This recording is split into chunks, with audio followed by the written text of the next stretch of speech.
All right, this week we don't have any lectures to watch, so that's the good news, but we have two big things. First up is our lab on Monday and Wednesday. So Group A, again, y'all know how it works now. Group A on Monday, Group B on Wednesday.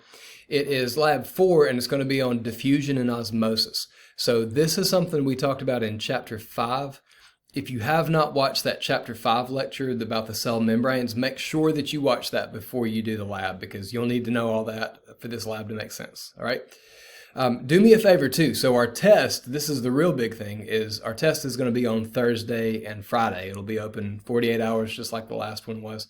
So what I want you to do is go ahead and start studying. Hopefully you've done that already.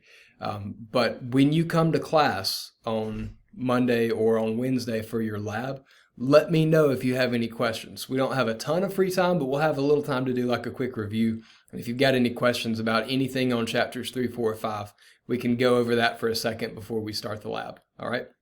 Now the lab, it's kind of like the last couple weeks where there's several parts to it, and in a normal semester we would work together like in groups where some people would do one experiment, other people would do the other experiment.